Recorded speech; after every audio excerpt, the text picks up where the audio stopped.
Assalamualaikum warahmatullahi wabarakatuh. Tabikpun, saya Indra Permana, Kepala Sekolah SMP IT Baitul Muslim Wai Jepara, Lampung Timur. Alhamdulillah, sekolah kami SMP IT Baitul Muslim pada saat ini bernaung di dua kementerian, yaitu Departemen Pendidikan Nasional dan Departemen Agama. Kami alhamdulillah sudah mendapatkan akreditasi A, dan alhamdulillah kami sangat bersyukur tahun kemarin kami mendapatkan lisensi dari Jaringan Sekolah Islam Terpadu. Saat ini sekolah kami, lembaga kami SMP IT Baitul Muslim memiliki kurang lebih siswa 460 dan kurang lebihnya 350 ada di dalam pondok ataupun di dalam asrama. Kami melaksanakan program dengan kurikulum terpadu yang merupakan kurikulum pemerintah, kemudian ada ilmu syar'i, dan kemudian tentu kurikulum Jaringan Sekolah Islam Terpadu dan muatan tambahan yang merupakan salah satu keunggulan sekolah kami, yaitu tahfizul Quran. Mimpi besar saya dalam visi besar Indonesia Emas 2045.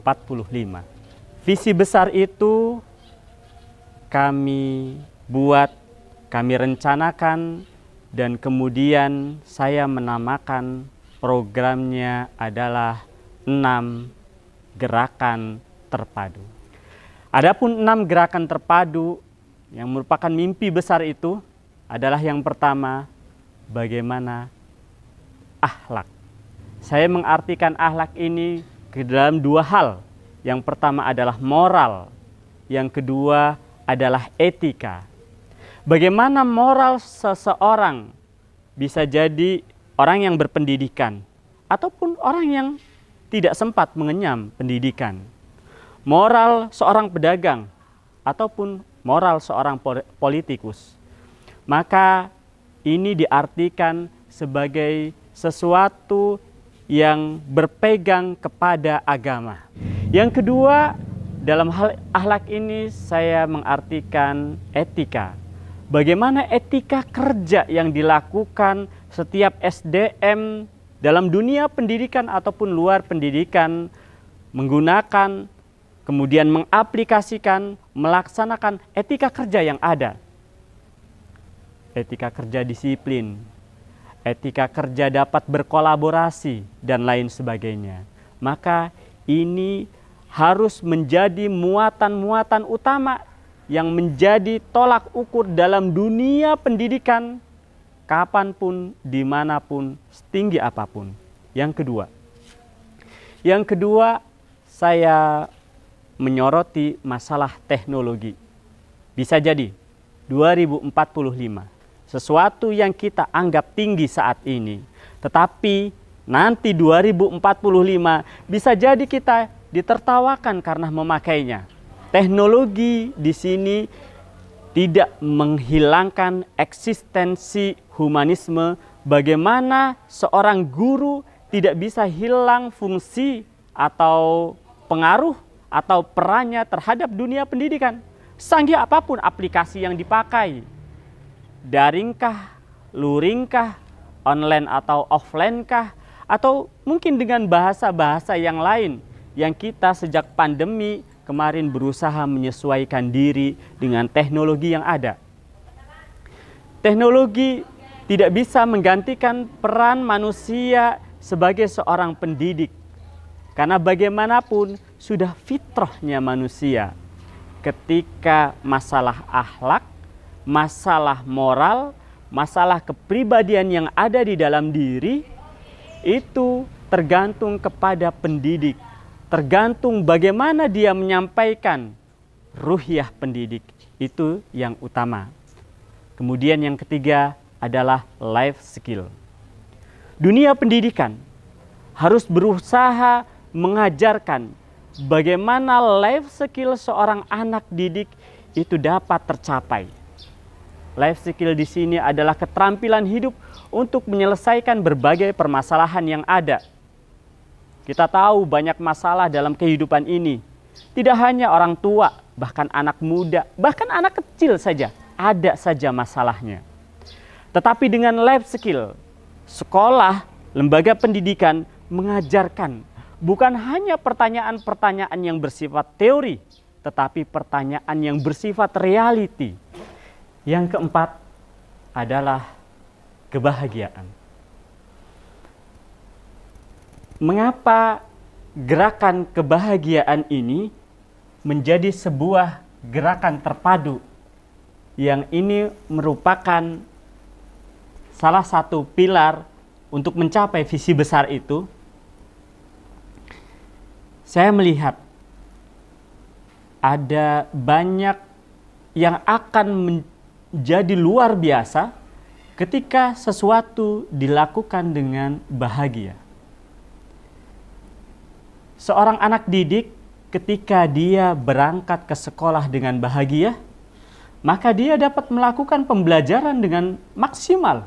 Maka bahagia ini harus diartikan dan kemudian ini dapat menjadi sesuatu yang berwujud pada kurikulum.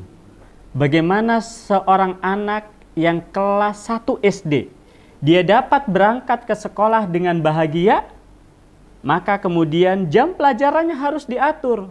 Oh, jam pelajarannya bisa jadi nggak boleh lama-lama. Tidak boleh terlalu lama. Karena bisa jadi itu menguras tenaga dan pikirannya. Anak SMP, mungkin secara fisik dia sudah siap. Tetapi ada batasan-batasan bagaimana dia dapat berkonsentrasi dengan pelajaran yang ada. Begitu juga anak SMA atau perguruan tinggi. Maka kita harus dapat menyusun kurikulum terpadu yang memperhatikan hal ini. Memperhatikan dari kekuatan fisik yang ada, memperhatikan dari kekuatan akal yang ada, sehingga pembelajaran itu bisa integratif, bisa terpadu. Yang kelima adalah infrastruktur. Pemerintah Indonesia dan lembaga-lembaga yang lain, saya sangat berpikir bahwa sudah berupaya dengan maksimal untuk mewujudkan bagaimana kebutuhan infrastruktur itu dapat terwujud dengan maksimal dan dapat terwujud dengan merata. Tetapi ini bukanlah tugas yang mudah.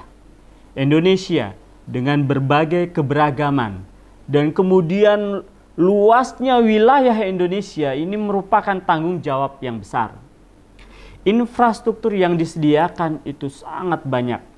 Bagaimana ketika gedung-gedung sekolah itu memiliki fasilitas yang mencukupi untuk kebutuhan metode pembelajaran yang dipakai, memenuhi kebutuhan terhadap pelayanan yang diinginkan oleh orang tua.